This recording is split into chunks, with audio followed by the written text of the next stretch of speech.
दुनिया के अंदर इंसान पर मुख्तलिफ़ हालात आते हैं, कभी खुशी के, कभी गमी के, कभी मुसीबत और हवादिसात के, और कभी आसानियों के और राहत व आराम के। वो सिर्फ़ अल्लाह ही की ज़ात है जो हालात से बेनियाज है।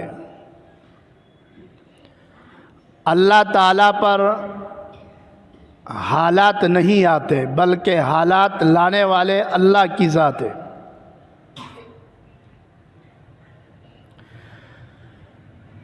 इंसान को अल्लाह हर हाल में आज़माता है। वनब्लूकुम बिश्शर्रि वल खैरि फितना, बुरे हालात में भी आजमाइश होती है और अच्छे हालात में भी आजमाइश होती है।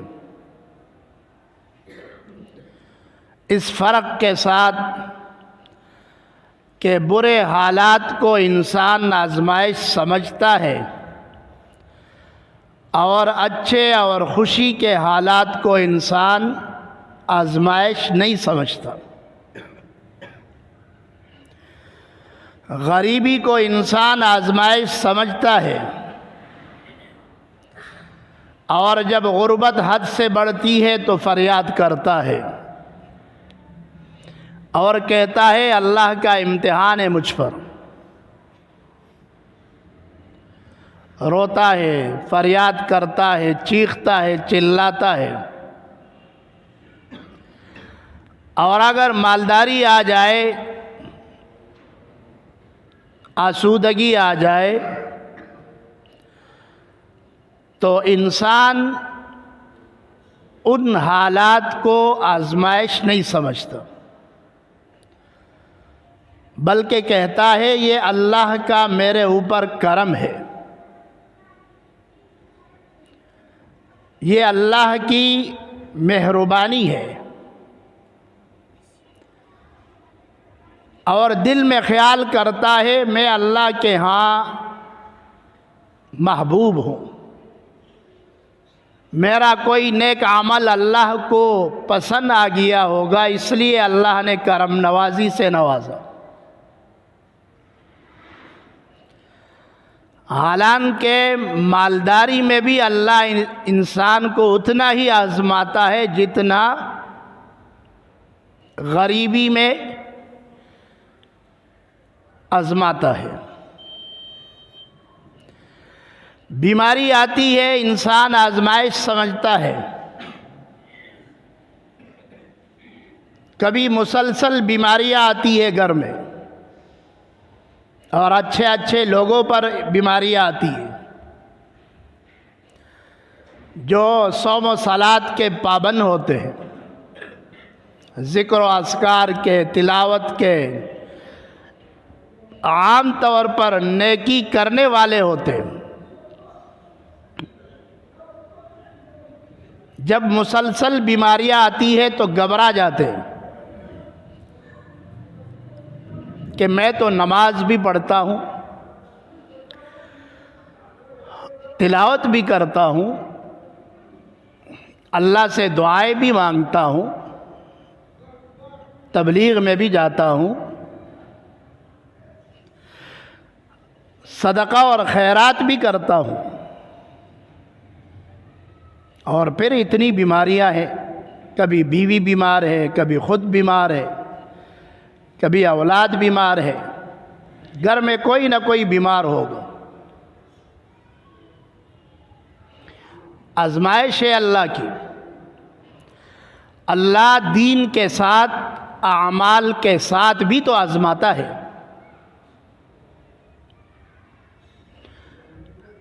अगर ये ख्याल है किसी का कि मैं आमाल करूँगा नेक और अल्लाह के हुक्मों की पाबंदी करूँगा तो मैं हमेशा सेहतमंद रहूँगा, बीमारी नहीं आएगी, तो ये सोच गलत है। नेक अमाल करूँगा, मस्जिद के साथ जुड़ा हूँगा, इज्तिमाआत में शरीक होऊंगा, मुसलमानों की खैरख्वाही करूँगा, तो मुझ पर तवंगरी आएगी, गरीबी नहीं आएगी, भूख और अफलास नहीं आएगा। तो ये ख्याल गलत है। जनाब मुहम्मदुर रसूलुल्लाह सल्लल्लाहु अलैहि वसल्लम सय्यदुल अव्वलीन वल आखिरीन, आप अलैहिस्सलातु वस्सलाम जैसी हस्ती दुनिया में गुजरी नहीं है, न गुज़र सकती है। अल्लाह के महबूब है, अल्लाह के ख़ज़ानों में एक है। अल्लाह ताला ने ये हालात उन पर भी लाए थे। मक्का मुकर्रमा में हालात ही हालात थे। काफिर ताकत में थे, मुसलमान कमज़ोर थे। अगर बात अमाल की हो तो आप अलैहिस्सलाम से ज़्यादा अमल किसका बारी हो सकता है? वज़नी हो सकता है। अल्लाह के क़ुर्ब की बात हो तो आप अलैहिस्सलाम से अल्लाह के ज़्यादा करीब कौन हो सकता है? लेकिन आप अलैहिस्सलातु वस्सलाम मक्का में तकलीफ़ों से गुज़रे। शाब अबी तालिब में 3 साल आपने ऐसे गुजारे कि सारे कुरैश ने आपका बाइकाट किया था, ख़ानदान समेत, बच्चों समेत, ख़वातीन समेत चमड़े खाने पड़े, दरख्तों के पत्ते खाने पड़े। तो क्या अल्लाह को आप अलैहिस्सलाम पसंद नहीं थे? कितने हालात लाए गए। अम हसिबतुम अन तदखुलुल जन्नता वलम्मा यातिकुम मसलुल लज़ीना खलौ मिन क़ब्लिकुम, तुम्हारा क्या ख्याल है जन्नत में चले जाओगे और अभी तक तुम पर हालात उन लोगों की तरह नहीं आए हैं कि जिनको आजमाया गया सख्तियों के साथ, तकलीफ़ों के साथ, हर किस्म के हालात उन पर लाए गए। यहाँ तक के बोल उठे, मता नसरुल्लाह, ये अल्लाह आपकी मदद कब आएगी?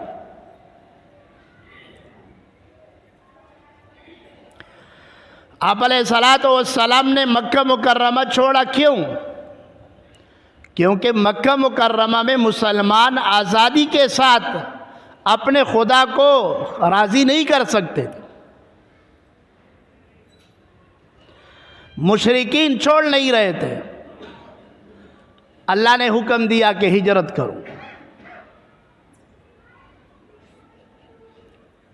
आप अलैहिस्सलाम ने जब हिजरत की तो इस हाल में हिजरत की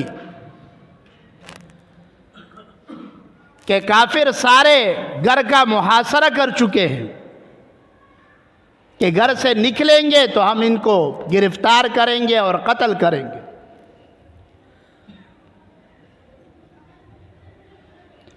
अल्लाह के नबी है, अल्लाह के रसूल है, अल्लाह के हबीब है, अल्लाह के लाडले हैं, लेकिन कैसे हालात अल्लाह लाए।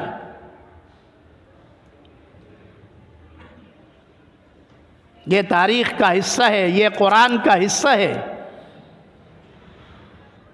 अहादीस में मौजूद है।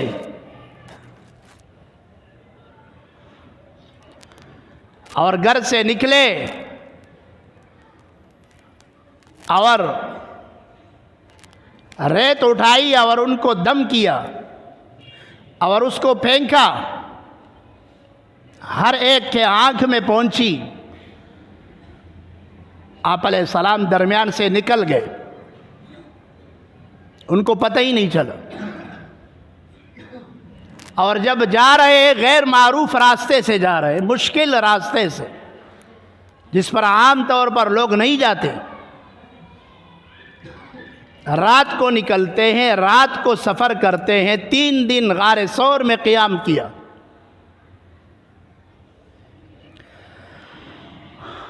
और ऐसे सख्त हालात में कि मुशरिकीन ने आपके सर की कीमत मुकर्रर की है, 100 ऊंट का इनाम उसका ऐलान किया है।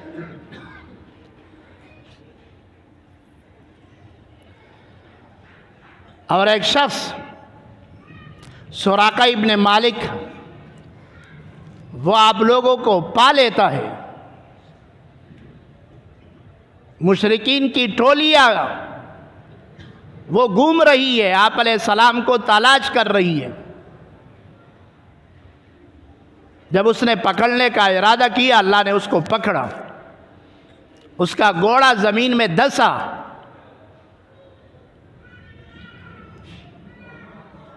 उसने आफियत मांगी, मैं कुछ नहीं कहूँगा, कुछ नहीं बोलूँगा आपके बारे में। अल्लाह ने छोड़ा, फिर इरादा किया, फिर पकड़ा, फिर छोड़ा, फिर इरादा किया, फिर पकड़ा, फिर छोड़ा। ऐसे सख्त तरीन हालात में कि आप अलैहिस्सलाम अंधेरे में निकले हैं,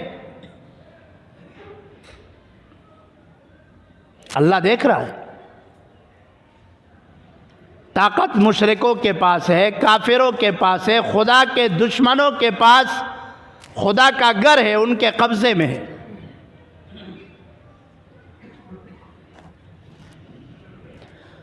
तो आप अलैहिस्सलाम ने सुराका इब्न मालिक से कहा, फरमाया, ए सुराका, मैं तुम्हारे हाथों में किसरा के कंगन पहने हुए देख रहा हूं।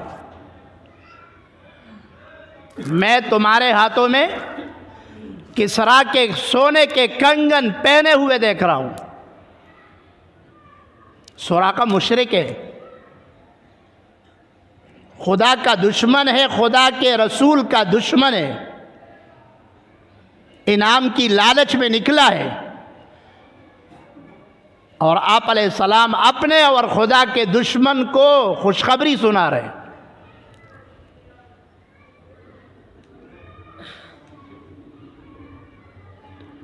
क्या मतलब है? हालात एक जैसे हमेशा नहीं रहते। अब ये वक़्त है कि आप अलैहिस्सलाम रात के अंधेरे में निकले हैं, सबसे अपने आप को बचाते हुए, गैर मारूफ रास्ता इख्तियार करते हुए। लेकिन वक़्त एक जैसा नहीं रहता। एक वक़्त आएगा मुसलमानों का, और अल्लाह ताला मुसलमानों को फतह अता करेंगे फारस पर और रूम पर। और फारस का बादशाह जो किसरा कहलाता था, और वो सोने के कंगन पहनता था, फरमाया वो कंगन तुम्हारे हाथों में मैं पहने हुए देख रहा हूं। और ऐसा कब हुआ? 18 साल के बाद हज़रत उमर रज़ी अल्लाह ताला अन्हो का दौर है। 18 साल से भी पहले। और हज़रत उमर के दौर में फारस फतह हुआ, वहाँ के ख़जाने मदीना मुनव्वरा पहुँचे, और उसमें किसरा का ख़जाना भी था, और उसमें किसरा के कंगन भी थे। सुराका इब्न मालिक मुसलमान हो चुका है, सहाबी रसूल बन चुका है। और वो आते हैं हज़रत उमर रज़ी अल्लाह ताला अन्हु की खिदमत में, और अर्ज़ करते हैं, अमीरुल मोमिनीन, आप अलैहिस्सलाम ने मुझे खुशखबरी दी थी किसरा के कंगन के बारे में। हज़रत उमर ने वो कंगन उठाए और उनके हाथों में पहनाए। एक वक़्त ये है कि फारस के ख़जाने मदीना मुनव्वरा आ रहे हैं और मोहम्मद अरबी सल्लल्लाहु अलैहि वसल्लम के ग़ुलाम मदीना मुनव्वरा के ज़रिए कैसर और किसरा के मुल्कों पर बादशाहत कर रहे हैं। मक्का दारुल इस्लाम बन चुका है, मुशरिक ख़त्म हो चुके हैं। इसमें 13-14 साल का अरसा लगा।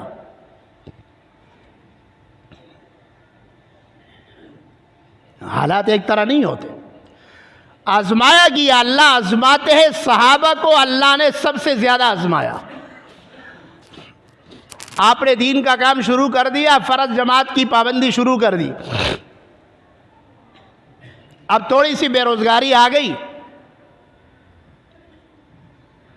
अब परेशान। मौलाना साहब पता नहीं क्या चक्कर है, नमाज भी पढ़ता हूँ, पाबंदी भी करता हूँ, हराम से भी बचता हूँ, तिलावत भी यौमिया करता हूँ, तहज्जुद के लिए भी कभी कभी उठ जाता हूँ, महीना हो गया बेरोजगार हूँ, हालात सही नहीं हो रहे। अब तारीख पढ़े,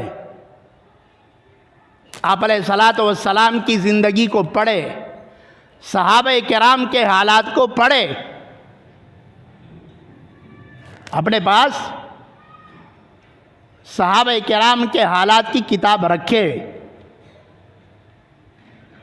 और रोज़ाना एक वाक़या पढ़े। फ़ज़ाइल आमाल में भी फ़ज़ाइल सहाबा का चैप्टर उसमें शामिल है, उसको अपने पास रखे, वरना फ़ज़ाइल सहाबा पर बहुत सारी किताबें हैं। एक किताब उसको ख़रीद ले, अपने पास घर में रखे, रोज़ाना सोने से पहले एक वाक़या घर में बयान करें, पढ़े, आप ख़ुद भी पढ़ें और बच्चों को भी सुनाएं। ज़िंदगी में तब्दीली सहाबा के वाक़यात से आती है।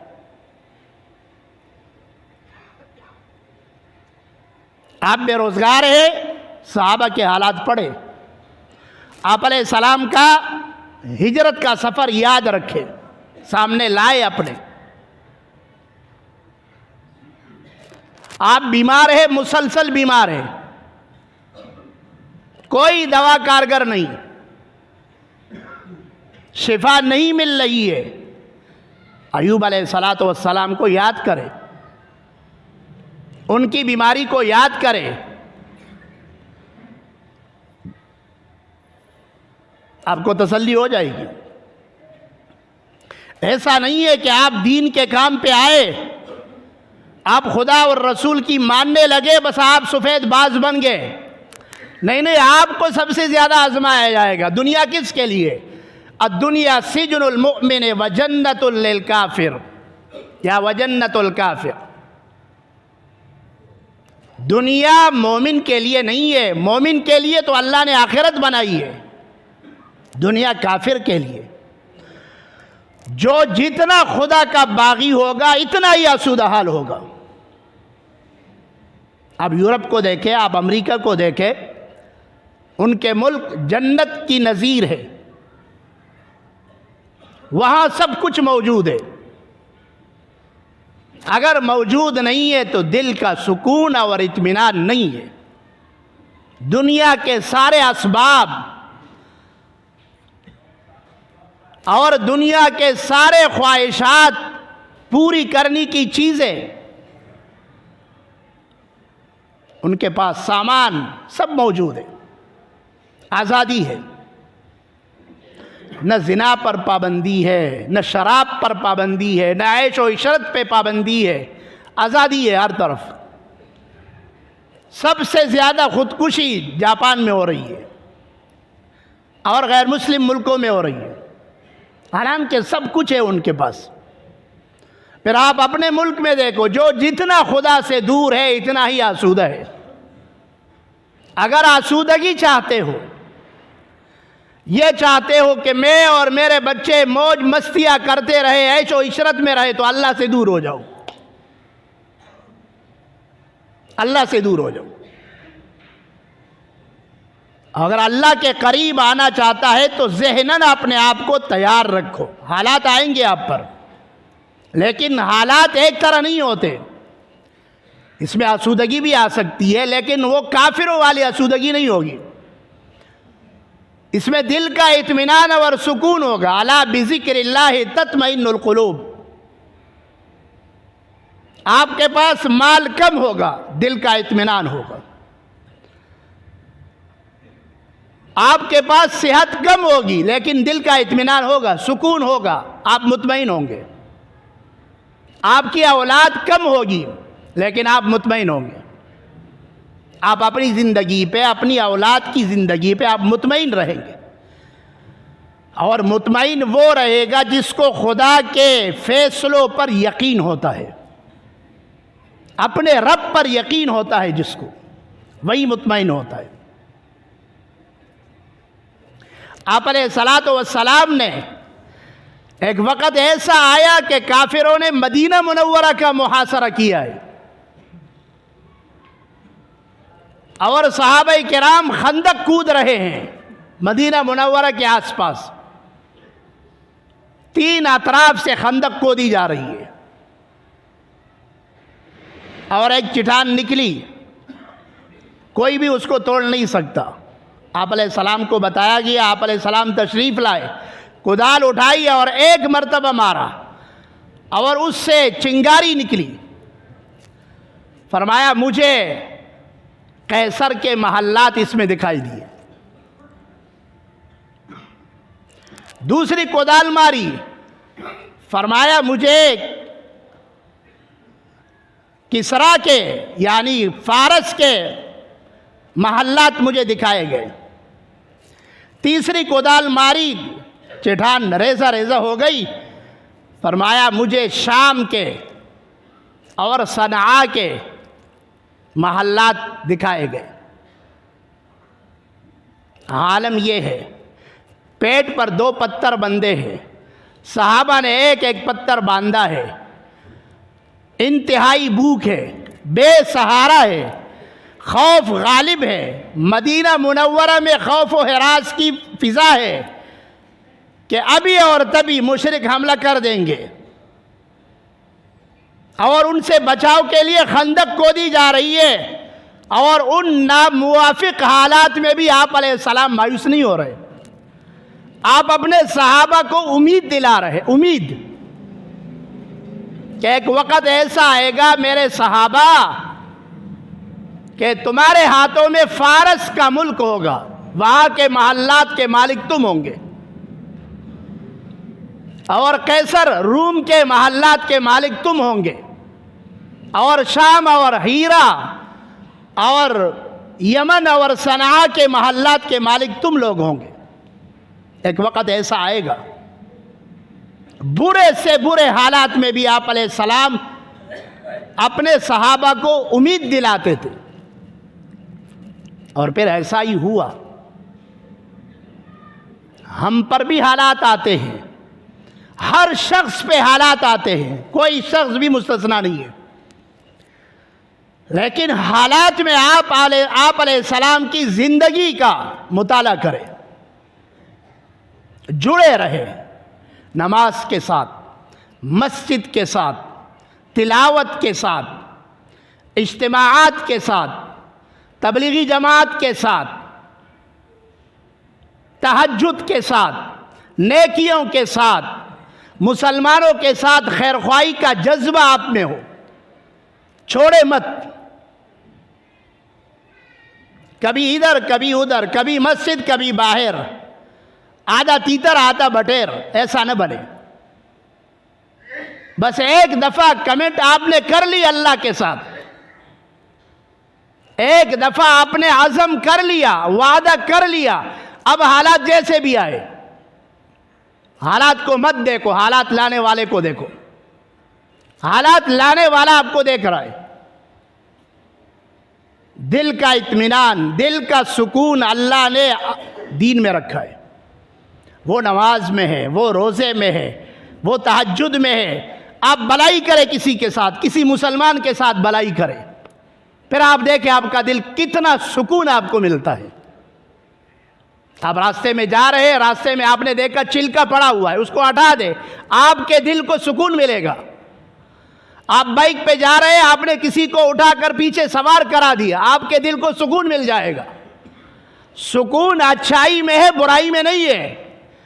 मुसलमान बुराई करके सुकून चाहता है, मुसलमान बुराई करके सुकून चाहता है, बुराई करके सुकून नहीं मिलता। अल्लाह रब्बुल इज़्ज़त हम सबको वो इत्मीनान नसीब फरमाए जो दिल का इत्मीनान है। अल्लाह ताला जिस पर भी जो हालात है, उन हालात को अल्लाह बेहतरीन हालात में तब्दील फरमाए। और जो मुसलमान नेकियां कर रहे हैं, नमाज़ें पढ़ रहे हैं, मस्जिद के साथ जुड़े हुए हैं, अल्लाह उनको इस्तिकामत नसीब फरमाए। और जो दूर है, अल्लाह उनको करीब आने की तौफीक अता फरमाए। व आखिर दावाना अनिल हम्दुलिल्लाहि रब्बिल आलमीन।